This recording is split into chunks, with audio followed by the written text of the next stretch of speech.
Hi friends, அழகே அழகு serial அடுத்து என்ன நடக்க போகுதுன்றத இன்னொரு வீடியோவில் ஒரு குட்டி பிரமுவாக பார்க்கலாம் வாங்க. வீட்டுக்கு வந்ததுமே யாரும் பேசவே மாட்டாங்க. மதிக்கிட்ட அதாவது வளருமே பேச மாட்டாங்க. இங்கே அவங்க மாமியார் மாமனாருமே பேச மாட்டாங்க. அது குட்டி மட்டும் தான் வந்து அத்தை வந்துட்டிங்களா அப்படின்னு சொல்லிட்டு க்யூட்டாக பேசிட்டு இருப்பாங்க. இன்னொரு பக்கம் அவங்களுடைய தங்கச்சி சுரேஷோடைய தங்கச்சி பேசுவாங்க. ஆனால் மலருமே பேசாத இருக்கிறது அவங்களுக்கு ரொம்ப ஹர்ட் ஆகுது. அப்புறம் பாக்யராஜ் வந்துட்டு வாப்பா டீ இது சாப்பிட்றியா, இல்லை பரவாயில்ல இருக்கட்டும்ன்றாங்க. சரி நீ போய் ப்ரெஷ்ஷப் ஆகிட்டு வாப்பான்னு சொல்லிட்டு உள்ளார விடுறாங்க.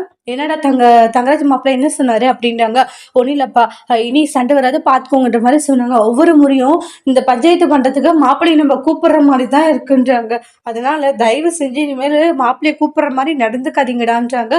ஒவ்வொரு டைமும் நம்மளுடைய பிரச்சனைக்குன்னு அவர் வந்துடுறாரு, அவர் வந்து தீர்த்து வச்சுட்டு போகிறதுக்குன்னு வந்துடுறாரு அப்படின்ற மாதிரி சொல்கிறாங்க. இதெல்லாம் ஒரு மாதிரி இருக்குது.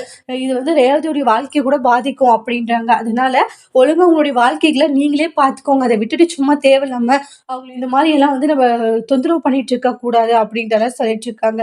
சரிங்க பண்றாங்க. சரி சரின்னு சொல்லிட்டு மண்டைய மட்டும் ஆட்டாதீங்கடா, எப்படி இருக்கணுமோ அப்படி இருந்துக்கிட்டா உங்களுக்கு நல்லது, எல்லாருக்குமே நல்லது அப்படின்னு சொல்லிட்டு நிறைய விஷயங்கள அட்வைஸ் பண்ணிட்டு இருக்காங்க. சரிப்பா நான் உள்ள போயிட்டு ஃப்ரெஷ்ஷப் ஆயிட்டு வரேன்றாங்க. அப்புறம் கிச்சனுக்கு வந்துருவாங்க மலரு. உடனே மலரு பேசு மலரு, பாவம் அந்த பொண்ணு எவ்வளோ ஃபீல் பண்ணுது பாருன்றாங்க. எங்க மதி பேசுனதாங்க எனக்கு அவளை பார்க்கும் போதெல்லாம் ஞாபகத்து வருதுன்றாங்க.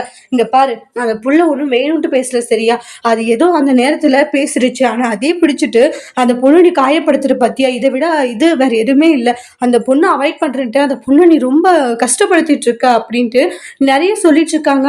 பாக்கியராஜ் இருந்துட்டு என்ன வேணாலும் என் மேல கோச்சுக்கோ, ஆனா பாவம் அந்த பொண்ணு மட்டும் பேசாம இது பண்ணாது சரியா, இது வீட்டுல பேச ஒரே ஒரு ஆள் நீ மட்டும்தான், அப்படி இருக்கும்போது நீயே பேசாத போயிட்டா அந்த பொண்ணுக்கு அது எவ்வளவு கஷ்டம் அப்படின்னு நிறைய விஷயங்கள சொல்லிட்டு இருக்காங்க.